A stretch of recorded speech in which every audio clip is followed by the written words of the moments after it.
Renovating Retirement with Charlie Jewett. Oh no, I think I'm about to have another episode. Hey everybody, Charlie Jewett here with the Renovating Retirement Podcast with episode 134. I have a very, very special guest. One of my friends, I've interviewed David before on episode 68. This is David McKnight, who, David, one of these days I'm just going to be like, wow, I knew you when, because you're getting famous now, right? Sure, if you say so. What a privilege. What a privilege. Well, I see this, I was like, I've known you, I've read your books, we've had some conversations and worked together a little bit, and then all of a sudden I see a movie trailer and you're in it. Well, not just in it, right? you're the guy. And I thought, oh my gosh, this is great. And I watched the trailer for the movie, actually played the trailer in the beginning of one of our workshops just because it was such a powerful trailer. Now I've seen the whole movie. And as you know, I emailed you the other day and said, we got to talk about this movie because this is such a needed message. We really are in trouble. I mean, maybe we can't save the country, but we can save our own retirement, right? Right. I mean, you only do what you can do. And I think this movie was an effort on my part to at least get the word out. And, it was interesting. We interviewed David Walker, who is the former Comptroller General of the federal government in this movie. I've long talked about David Walker. I think he's an American hero. I think, back in, I think it was 2009 or 2010, he came out with a movie called IOUSA, and he was barnstorming across the country. His hair was on fire and trying to get the word out on this runaway national debt, and we're spending too much and we're taxing too little, and we're not, none of the numbers add up. And he famously said in a 2008 op-ed, tax rates will have to double or our country will go broke. Well, so that was 10 years ago, and here we are. The debt is more than double what it was back then, but nobody seems to be talking about the national debt. Why has everybody stopped talking about the national debt? As a percentage of GDP, it's only gotten worse since then, yet nobody's talking about it. And so part of my motivation for making this film was to try to bring Americans to their senses, and specifically those 50 to 65-year-olds who are marching into retirement thinking that they're going to be able to keep the vast majority of their IRAs and 401ks. Well, if what David Walker says comes true and tax rates have to double, and I think that message is abundantly clear and gets borne out during the course of the movie as we interview all these experts. So the question for these baby boomers is, how much of your hard-earned money are you really going to be able to keep if all of these predictions in the movie come true? Right. Now, the name of the movie, similar to your books, is The Power of Zero, right? Right. And then the tax train is coming, and there's a whole train theme to this, right? That's the metaphor throughout the movie, is that a tax freight train is bearing down on us. We can ignore it or we can get off the tracks. The choice is up to us. And we're trying to help as many people get off the tracks as possible. And I'm glad you created this movie because people love to watch movies. It's a great medium for getting a message across. Things like Super Size Me and What the Health was a movie about health and those kinds of things, Rotten, about food and all that. I've been looking at making a movie for 6 years on a different topic, but I'm so glad that you did this because people learn when they sit there and they relax and they're entertained at the same time, the message gets through. Now, where do they see it? I want to make sure over the course of the interview here, as people get more and more interested, that they know how to actually go see this. Is it playing in theaters? Do you rent it at Netflix, or what is this?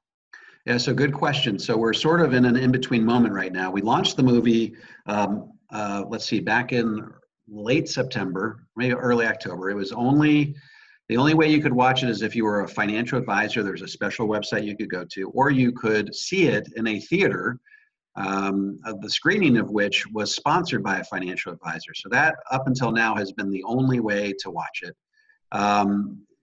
It will continue to be shown in theaters, sponsored by financial advisors, through April 21st.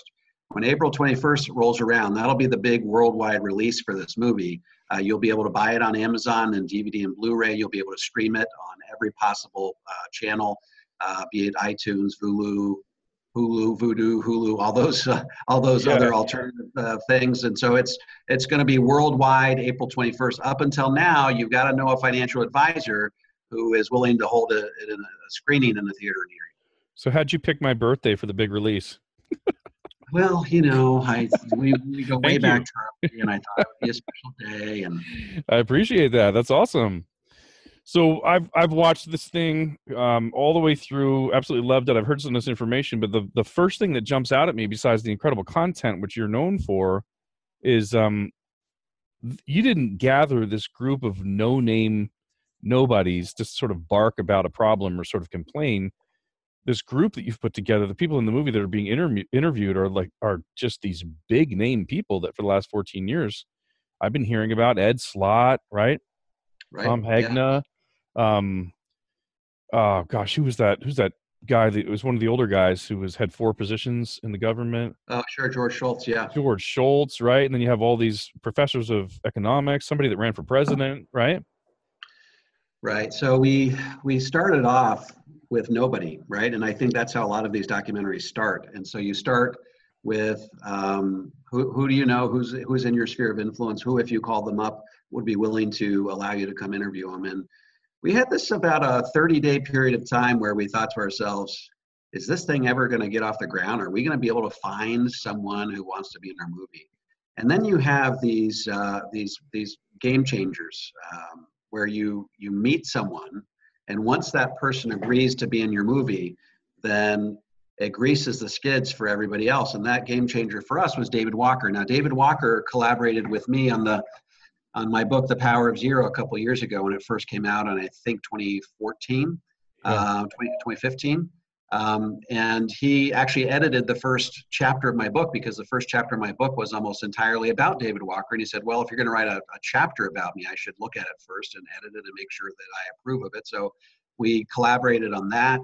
And then I actually Facebooked him when he was running for governor of Connecticut and told him that we were doing this. And he says he loves to do these types of things and raise awareness. So we actually flew out to his house in Connecticut while he was in the middle of this campaign running for governor. And he had us into his house and we interviewed him.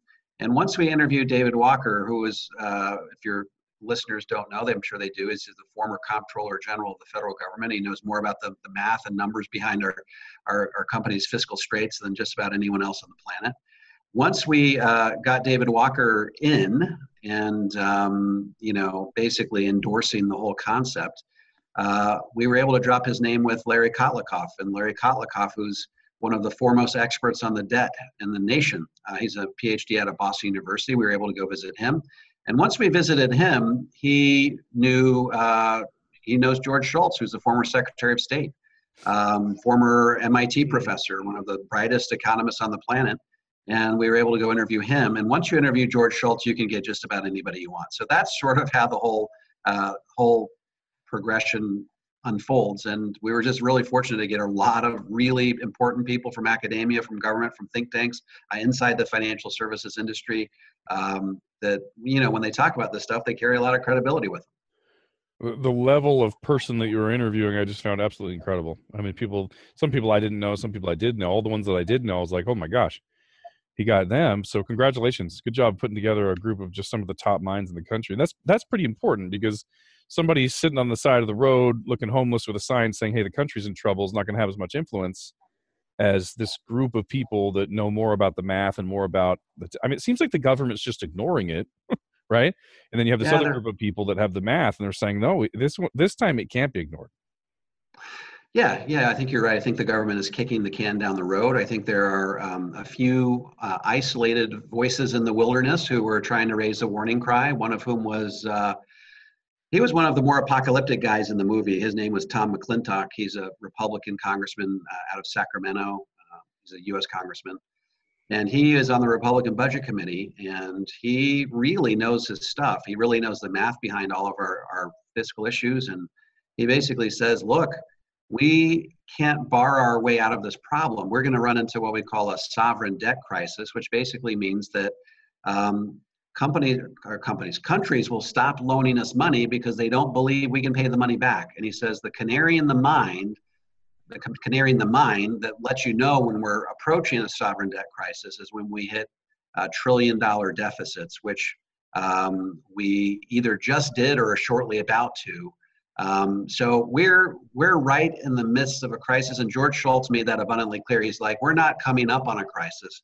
We're in the middle of the crisis. The crisis is happening right now, yet nobody in government's talking about it. And that's why I think these documentaries are so useful and important, is because we can raise issues and create platforms for these types of initiatives that the government is not willing to look at. Because let's face it, these folks all are on either 2 or 6 year reelection horizons, and they need to talk about what's happening during that time frame, not what's going to be happening 8 to 10 years from now, which is when we think a lot of this is going to hit the fan. Right. Now, there's mentioned 2 times, I believe, that a sovereign debt crisis, if we hit that, if that happens with us, where countries stop issuing, I guess they stop accepting our bonds, right? They stop Right. lending us money, that we're going to go the way of Venezuela and Puerto Rico. And I'm not sure, unless people travel a lot, that they would know what that means. So I haven't been to Venezuela, I have been to Puerto Rico, but watching the movie, knowing as much as I do, I'm going, well, I don't know what life in Venezuela is even like. So I don't know what that means. Give us a little bit of a picture. How is that affecting the average citizen or the country of Venezuela and Puerto Rico to kind of have gone where we don't want to go? So interestingly, Charlie, I actually live in Puerto Rico, so I can tell you firsthand what it's like here in Puerto Rico. We actually were here during the Hurricane Maria. We lived through the hurricane. We were inside our house when the hurricane hit, and we saw firsthand what happens when you don't have a responsive government that has the means or the willpower to bring about effective redress of the emergencies at the time. I mean, it literally took, there are some parts of Puerto Rico where it took them 6 to 8 months just to get power. And then now that the power is back on, all it would take is just a tiny Category 3 hurricane to knock it all back off kilter again. Right now, it's just a patch on a patch on a patch. So it's infrastructure issues. Rarely do stoplights work. A lot of times you just approach a stoplight as a four-way stop. The schools are not great. You bring your own toilet paper. If the teacher is sick, there's no substitute. It's sort of a free-for-all. And there's just, one of the recent, there's a rash of shootings not far from where I live, maybe about 15 minutes away. And part of what's going on is that the police have stopped working because they're not getting paid overtime. And so criminals and bad guys are taking this as a sign that they can start up their violence and be a little bit more bold, and they're shooting people in broad daylight, knowing that the policemen are probably not going to catch them in the act.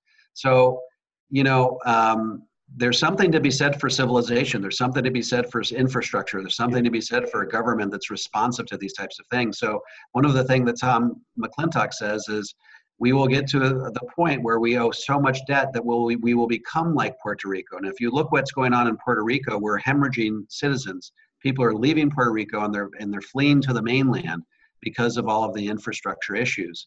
So his question, which I think is a good one, is if we hit Puerto Rico crisis type moments, where will we flee to, right? Where will Americans go if we reach those types of crisis moments? And I think it's an interesting question. That's a very interesting question. I mean, when I'm just living here all of my life in the United States, I think what's the most similar place? Canada. Are they in the same situation? Are they doing the same thing with debt, or does Canada handle it differently than the United States? I don't know as much about Canada. I don't either. I don't know if they have a balanced budget amendment in their constitution or what. That's part of the problem with our country is we don't have a balanced budget amendment in our constitution that doesn't allow us to spend more than we have coming in each and every year. So, I think the 2018 fiscal year, we had an $850 billion deficit, which of course just gets added right on top of the debt. I'm not sure what their fiscal situation is, but it certainly can't be as bad as ours. Yeah.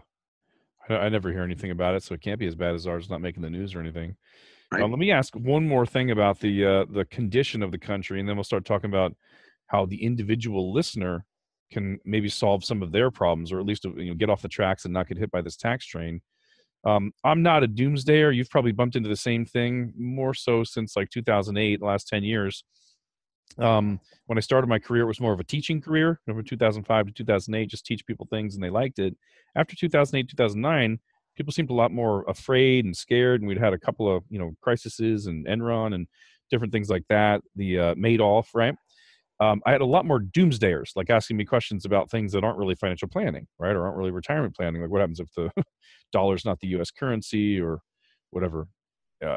You need to store food and alcohol and all that kind of stuff. And I don't know much about doomsday stuff. So I've always been, and as long as there's a financial system, my job is to help you know how to function inside of it. But this is not a conspiracy theory. This isn't a doomsday, like looking at something that's never happened just sort of out of the blue and saying, what if this happens? This is just basic math and accounting and saying if in a family this was happening, you'd go bankrupt, right? Right. And we can't just print money and borrow as an individual family. And so Right. the government as this unit, call it one big family or whatever, is doing something that we can't do, that's unsustainable, and at some point can't do that anymore. Now, we were in trouble before Trump changed the tax laws, right? We were in trouble. Right. Marginal tax rates were lower than they've been in a long time. You're the one that helped me see that, with Ronald Reagan being in the 94% federal and then 6% state tax rate when he was making movies. So we were hurting already from the wars and the Wall Street bailout and Social Security and Medicare being underfunded. And then all of a sudden, now between now and 2025, we have this temporary reduction in taxes, like twice the standard deduction and all that. So basically, I want you to just comment on this. That was terrible for the country. Like, the country can't afford that, but for our listeners, for the individual retiree who postponed a lot of taxes till later because their CPA told them to, this is an amazing window. I mean, there's an opportunity here where taxes are on sale for the next, 6 years? Is that right? Yeah, up until January 1st, 2026. So that means taking distributions, doing Roth conversions, things like that, anytime all the way through December 31st of 2025 is going to be under this current taxes, right? Yeah, so I think what the federal government did with the help of Trump was relatively irresponsible. And I'll say that under the with the assumption that I I like lower taxes just as much as anybody. But what they did was they lowered taxes and they increased debt over the course of the next 10 years by, I think it was $1.5 trillion to be able to pull it off. So what David Walker says and what all of the financial experts say is, look, we've got to dramatically increase revenue. We've got to dramatically reduce spending, or some combination of the two, or we're going to go broke. And what David Walker says is, hey, look, we had the dessert before we had the spinach. We got all the goodies before we did the hard work of paying for it. Yep. So all that having been said, I do think that we have this window of opportunity of historical proportions where tax rates are not going to be this low in our lifetime. In other words, as of January 1st, 2018, tax rates went on sale, and every year that goes by where we fail to take advantage of historically low tax rates is potentially a year beyond 2026 when we could be forced to pay the highest tax rates we're going to see in our lifetime. So we got to really take a good hard look at these tax rates today, because not only did the numbers attached to the tax brackets go down, but the income levels that govern each tax bracket have been dramatically expanded. So for example, the 24% tax bracket goes all the way up to $315,000. Were you to try to have income in upwards of $315,000 pre-2018, that would have put you in the 33% tax bracket. So you get to get a sense for how big this tax sale is. In my updated revised version of the Power of Zero, I call it the tax sale of a lifetime, because we're never ever going to see tax rates this low. So for people who want to get dollars out of highly taxable accounts like 401ks and IRAs and get them shifted into tax-free accounts like Roth IRAs and some types of life insurance programs that in some cases are very good fits for our clients, it's really an unprecedented opportunity. And we've got 7 years if you include 2019. So you got 2019, 2020, 21, 22, 23, 24, and 2025. So 7 full years to take advantage of these tax rates. So what we encourage people to do is to stretch your tax liability out over those 7 years. You want to shift your money to tax-free slowly enough that you don't rise dramatically in your tax cylinder, but you do it quickly enough that you get it all done by 2026. Now, after making the movie, I mean, I've seen the movie. I didn't interview those people. I wasn't a part of the project. You were, rubbing shoulders with these amazing people, these economists that know these things. Investing's about probabilities, right? We never know what's going to happen, but investing is all about probabilities. You want to get probabilities on your side. After making this movie, having your long career, talking to these amazing minds, right? What would you say the probabilities are that the next 7 years are the lowest taxes we'll ever see in our lifetime? Sheesh, that's got to be upward of 98, 99%. Wow. I mean, there's just, the real sobering part of that movie, as you recall, is Larry Kotlikoff, who he talks about the fiscal gap. And the fiscal Yep. gap is the difference between the debt that the government says that we owe versus what we actually owe. So, in other words, the government has made a lot of what we call off the book promises Yep. that they're required by law to honor, but they're not required by law to tell us about. And those Right. have to do with Social Security, Medicare, Medicaid, so on and so forth. And so, what the government doesn't want you to know is that the amount that we owe versus what we're telling everybody that we owe is 10 times higher. In other words, we're telling the world that we have a debt to GDP ratio of 106%, which all things considered is not horrible. It was worse after World War II. So we're still not at the worst we've ever seen in our country. Japan is terrible. They're at 250%. But what Larry Kotlikoff tells us is that if you actually run our country's accounting like everybody else in the world is required to run their accounting, including Japan, our debt to GDP ratio is actually closer to 1,000%.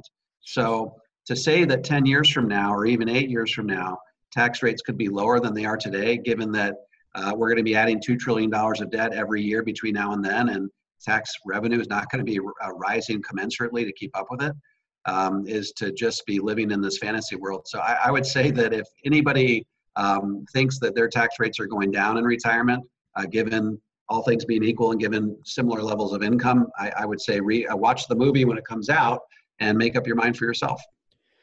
And there's a reality here that we've talked about before, but it's even more important now. If a family is in crisis and the mom and dad are sitting down saying, what do we need to do? And they make some hard decisions, they can make hard decisions that the kids don't like, and they're not going to be voted out from being dad or mom, right? Right. We're talking about politicians, and I'm not slamming politicians. I'm saying there's a reality here that the people that have to make these hard calls or make these decisions are trying to keep people happy at the same time as make decisions so they can keep their jobs or be voted back in. So again, financial decisions and investing are all about probabilities. You try to get probabilities on your side. In day trading, even if you have a 60-40 probability that it's going to go up or go your way, that's good. So 98 is huge. But again, what are the probabilities? And this is more of a rhetorical question. What's more likely that a group of politicians is going to take, what used to be the largest group of people that's ever been alive at the same. I think the millennials passed the baby boomers as far as size or whatever. But what was the baby boomers? 75 Yeah, I million think it's people? like 75 for the baby boomers, and I think this generation Y or millennials is like 77 or 78, So something we like have that. 75 million people who are used to voting, basically, or grew up in that era. What are the chances that the politicians are going to cut their Social Security in half or cut their Medicare benefits versus just saying, let's raise taxes? Right. So if you look back to my former home state of Wisconsin, Paul Ryan, at one point in one of his primaries, he says, we need to reform Social Security. So what did the Democrats do? They filmed a commercial that looked like Paul Ryan from the back, pushing a lady in a wheelchair over a cliff. So this is the type of rhetoric that we engage in today's political world. And frankly, it's not very productive. And so each party, and we talk about this in the movie, each party represents the most extreme representation of their base. So when they actually get to Congress, they're so unwilling to compromise because they have to keep their base happy, or they won't get reelected, that you just get this gridlock where they're never ever going to solve anything. And the analogy I give people is that it's like our country is in this car heading towards a cliff. There's a Democrat and a Republican in the front seat. Each of them have a hand on the wheel. Nobody wants to relinquish control, or at least talk about how to not go over the cliff. And the more time that passes, the more likelihood that we're actually going to go over the cliff. And so I think that's an apt analogy for what we're going through right now. Yeah. It's really hard to make any change given the current environment. It's perfect that you lived in Wisconsin because we're recording this on January 30th. And I think what's going on in Chicago, right? Oh, yeah. So I'm looking at the weather for Chicago. It says -16. Did you ever see anything like that in your time in Wisconsin? I did. I mean, I've got friends that are telling me -50 up in certain parts of Oh, Wisconsin. I my never saw it that gosh. bad, but I saw like -25, -30, which is craziness, where you throw a cup of water up in the air and it turns to snow before it No. Are you serious? yeah. Well, let's use this as an analogy because what I know about weather, I grew up in Philadelphia, right? What I know about weather is when you know it's coming, you expend money, time and energy to prepare, right? And people don't like paying taxes. So Roth conversions where you have to pay taxes now or whatever it is, or stop contributing money to a 401k that's not being matched, stop putting money in IRAs, pay the taxes, put what's left over somewhere else. It doesn't feel good necessarily, but there are only two choices for the listeners. It's either pay taxes now when they're the probability that they're lower is very high, or pay them later at whatever mystery amount they can go to. Let's start talking about the solution to this, because it sounds like you and I, as financial advisors, the groups that we work with, as many people as we can get involved, need to be telling their clients, need to be building a plan over the next 7 years to kind of divorce the IRS and try to get into the 0% tax bracket. So I don't think your book or this movie has ever been more important than now. So let's talk about some of the solutions. What should people start to do or start to talk to their advisor about? Well, certainly, if you're in a really high marginal tax bracket, like you're a doctor or lawyer, it may be tough to persuade you to forego, when you think about all the taxes you pay. Let's say you're in California and you've got a 37% marginal tax rate and you've got a 13% state tax on top of that. To not put money in your 401k and IRA is to forego a 50% tax deduction, hoping or with the expectation that taxes will be higher than 50% when you retire. I don't think that I'm prepared to make that case to the American people yet. But for people who certainly currently find themselves in the 22 or 24% tax bracket, I think it makes a heck of a lot of sense to, at the very least, if you're in a 22% tax bracket, convert your IRAs or 401ks up to the top of your 22% tax bracket. So for example, if your earned income right now is line 10 on your tax return, if your earned income right now is 100,000, well, the 22% tax bracket ends at 165,000. So why not convert 65,000 of your IRA up to the top of that 22% tax bracket? Oh, by the way, 24% tax bracket is only 2% worse than 22, but it goes all the way up to it goes all the way up to 315,000. So for only 2% more, you can shift an extra $150,000 to tax free. So we're typically encouraging people that are currently in the 22% tax bracket to take a strong look at doing Roth conversions up to the top of their 24% tax bracket. Minimally, certainly take a look at doing Roth IRAs, Roth 401ks. If you can get your IRA balance through conversions down low enough, then your required minimum distributions at age 70 and a half can be offset by your standard deduction, which I think is great. And then ultimately, if you have a low enough balance in your IRA and you can keep your provisional income levels low enough, and provisional income is the income the IRS tracks to determine if they're going to tax your Social Security or not. If you can keep your provisional income levels low enough, then your Social Security can be tax-free. We could also get into certain types of life insurance arrangements that have long-term care benefits. There's a lot of different ways to look at it. So I want to get your thoughts on something. I just finished a book called Better House, Lower Taxes. There's been a theme in the country for a very long time that mortgages are bad and you should pay them off by the time you're retired, right? Right. And I'm just noticing with the clients that come in and sort of the training I took in the beginning of my career that with where taxes are going and this whole provisional income thing, having a house owned free and clear when you're in your 60s and 70s, so no mortgage tax deductions, having no deductions from kids living at home, having no deductions for making contributions to qualified plans, and then having taxable income that triggers provisional income, so now you're taxed on your Social Security. That's kind of the way to net the least amount of your assets as possible. And so I've been encouraging some of the seniors I work with to sell the house they're in and buy another one with a mortgage, because Trump took away the ability to refinance and write off the interest, right? It used to be like limited to 100 grand, I think, and now that's gone, right? Right. So I just think mortgage planning becomes even more important in this new world, and that, that sacred cow of try to have no mortgage may end up biting people. I mean, one of the best tax deductions we have, Canadians kind of drool over it, is this mortgage tax deduction. Am I right?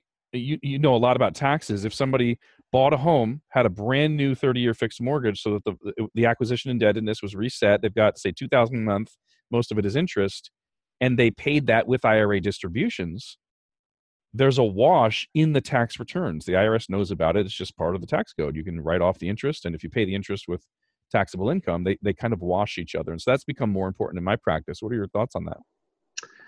Yeah, so your listeners just need to know that, you either get all of your typical, itemized deductions, which are going to be, your charity, your dependents, your interest on your mortgage, your 401k contributions. You add all those up in one hand, and if those add up to more than what your standard deduction is, which this year is 24,400, plus once you reach full retirement age, you get a little bit extra. I think it's another $1,600 a person after that. Once you so you add up those two and you say, okay, is a mortgage and all my other miscellaneous deductions on the one hand going to be greater or less than what my standard deduction would be? So you just have to make sure that if you want to take that approach, that you're clear that that approach is going to push you further ahead. The other thing that people have to realize is that a mortgage is good debt to have. I mean, when you think about it, if your interest rate is 5%, it's a tax deductible 5%. So it feels like it's really only costing you about 3.5%. Yep. And by taking a lot of money that could otherwise be growing at 8 to 10% in the stock market and using that to pay down a 3.5% debt, there's a spread there that ultimately over the course of your retirement could cost you hundreds of thousands of dollars. So I think that people really are looking at the math behind this and saying, do I really want my house paid off? Do I want all of that equity in the house sitting there idle when it could be, when instead of paying that off, I could potentially be growing it productively in some other type of account? I think that people have to make that choice for themselves, but certainly it's worth taking a look at the math. Yeah, my first book was called The 2 Ways to Be Debt Free, where I was really just encouraging people, you may be better off, instead of having a house worth 500,000 and you owe zero, have a house worth 500,000, try to owe as much as you can. If you're a veteran, you can still owe 500,000, and just have that 500,000 sitting somewhere else safe, so you could snap your fingers and pay it off if you wanted to, right? Right. But Yeah, just having them separate creates that arbitrage and also some protection against depreciation and things like that. Thank you for your thoughts on that. You brought up standard deduction, which you are the guy. I mean, we go through life attending all these trainings as financial advisors, and at some point it can become a little bit boring because we've learned so much, but then you get a nugget, you know what I mean? You're the guy that gave me the nugget of all qualified or pre-tax money is not evil or bad because of the standard deduction. You want to get your middle bucket, right? Your tax deferred bucket. You want to get it down to just the size where the distributions are kind of what your standard deduction is. Well, the standard deduction is exaggeratively high right now. So as we're working with clients, or as somebody's, trying to change and do Roth conversions, what standard deduction are you suggesting that they picture after 2026, going back to what it was or keeping this new one? Well, I'm not sure that it's going to be all that different. Even if we revert to the pre-2017 tax law where, you have a standard deduction and you have a personal exemption. So what happened in the 2018 tax laws, they massively increased your standard deduction, but they eliminated the personal exemption. So you went from about $21,000 of deductions up to about $24,000 of deductions. Okay. I would anticipate that when we revert back to the old way, there's still going to be a small delta between what the old standard deduction was and the new standard deduction with the personal exemptions. I think it's going to be in the same ballpark, so I don't think there's going to be that much loss there in terms of deductions, but it'll be in the same ballpark. So it's kind of like, how much money should I leave in my tax deferred bucket? Well, how much money would create either RMDs or a guaranteed annuity payout, or how much money would you be comfortable taking a distribution of $20,000 to $25,000 out of every year, something like that?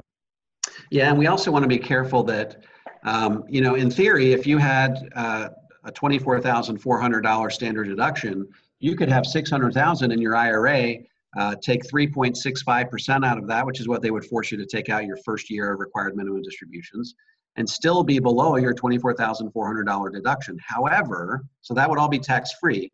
However, all of those distributions from your IRA, even though they're tax-free, they count as provisional income. Right. So they could cause your Social Security to be taxed. So really, I'm telling people that there's two thresholds you got to observe. You want to make sure that your RMDs are below your standard deduction, but you also want it to be low enough that it doesn't cause your Social Security to be taxed, which could cost you $5,000 to $7,000 a year. So really, I think that the ideal balance for people who don't have pensions or other sources of provisional income is, probably between $300,000 and $350,000 in your tax deferred bucket, like your IRA or 401k. Right. And you mentioned something that we in the industry we call the tax torpedo, that if your provisional income goes high enough, the IRS charges taxes on the Social Security as they give you your money back, basically, right? And that's a sneaky thing. I mean, I didn't even know about that until 7 or 8 years into being a financial advisor. Yeah, it's pernicious. I mean, it's there's nothing worse than having money taken out of your check, so it feels like a tax at the beginning, and then when you get ready to get it back in the form of Social Security, they tax it again. It's like a double tax. We've always been weaned on this notion that we get taxed on either the seed or the harvest, and when they do it this way, it feels like a double tax. They tax me on the front end, then they tax me on the back end, and oh, by the way, to make up for that hole in your Social Security, you're now going to have to spend down all your other assets to compensate. And if tax rates went up to 50%, you have to take, if you have a $5,000 hole in your Social Security, you have to take out $10,000 out of your IRA, pay the 50% tax of the IRS just to be able to plug that $5,000 hole in your Social Security. So Right. there's all sorts of unintended consequences when the IRS does these types of things. So I want to ask you one more thing, but your first episode was episode 68 on my show. The Tax Torpedo episode was episode 71. So if you guys want more information on those, you can go listen to episode 68 and episode 71. Let's pretend, David, that over the next 7 years, your message really gets out there. And a lot of people begin just biting the bullet, paying the taxes, getting a divorce from the IRS inside of their qualified plans, and doing Roth conversions. We know that that's probably going to be good for them because if the tax rates go where we think they're going to go, they'll, like you say, if you're in a 0% tax bracket and they double taxes, then 2 times 0 is 0, and that's awesome. Is it also possible, I don't know if you've looked at this math or one of those economists has, is it also possible that many people doing Roth conversions and paying taxes now helps the country? Well, I think that back in the day when they gave you the ability to do Roth conversions and spread the tax liability out over a couple of years, I think that they felt like that was a way to raise more revenue in the short term. Yep. Let's put this into perspective for everybody. If you look at the cumulative dollars in IRAs and 401ks across the country, it's about $21 trillion. If you look at the cumulative dollars in Roth IRAs, it's about 850 billion or so. So it's like a 21 to 1 or 22 to 1 ratio. So as much as I love to get my message out there, and financial advisors love to do it as well, there would have to be a massive tidal wave of change among the American population. Because, I've been preaching this for the last 10 to 15 years. And I don't know that I've noticed that needle moving all that much. But yeah, I think that if you look at the interest curve on what we owe on the national debt and where that's all trending, that is increasing at this geometric pace. Whereas the revenue coming in from Roth conversions, I just don't think it would be enough to even really affect the conversation. So it's our problems are so big and so massive and so scary that it's going to take nothing short of a doubling of tax rates to really fix this problem. And having people pay taxes on some portions of their IRAs at 22 or 24%, I don't think is going to make a big difference. Yeah, that's what I was getting after. Now, can you give me those numbers again? Those are really interesting. 21, how much is in IRAs and 401ks? 21 trillion in IRAs, so cumulative tax deferred accounts across the nation. It's about 850 billion in Roth IRAs. Gotcha. So it's a lot to a little. Boy, that is a lot of money. $21 trillion. Jeepers creepers. Oh my goodness. All right. Anything else you want to say on this? I mean, the move that people need to make, right, is to get in touch and get some Roth conversions, or at least for inside of their own financial plan, make sure that they don't have too much money in their tax deferred bucket, right? Right. Any other final thoughts on this, on the movie, or they can see it now through financial advisors, right? So if they want to see it, I can arrange that for them. It sounds like there will be eventually some DVDs for sale and things like that, right? Right. And then also just watching it on the channels like Netflix and Hulu and all those kind of things. Right. So the only other thing I would add is, and this gets brought up in the movie, is that I wrote The Power of Zero in 2015, and it sold quite a few copies. It sold about 150,000 copies. So we got the attention of Penguin Random House. So this is now a very mainstream topic.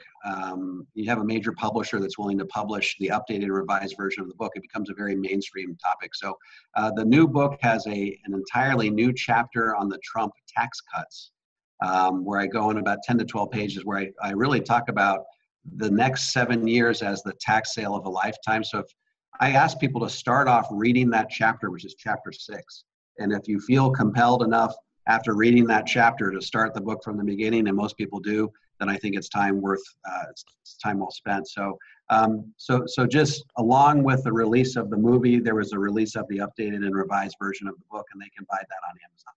Perfect. So you can go on Amazon, get The Power of Zero, right? Can watch the movie through me. We'll work that out. Get in touch, Charlie at jewettwealth.com, CHARLIE at JEWETT wealth.com, or 888-285-2268. It's more important than ever, folks, to deal with this tax train that's coming, this tax problem that we've been talking about on the show that David talked about last time. Now it's crucial, though, because there's a deadline coming in 2026, January 1st, 2026, where it seems that the probability that taxes are going to go higher, and that this next little window is the lowest taxes you'll ever see in your lifetime, is very probable. Well, thank you, David, so much. I can't wait to do more work with you and look forward to kind of, I mean, you're doing some really awesome things, so keep at it. Thank you so much. Thanks, Charlie, for having me. Renovating Retirement with Charlie Jewett. But that's all, folks.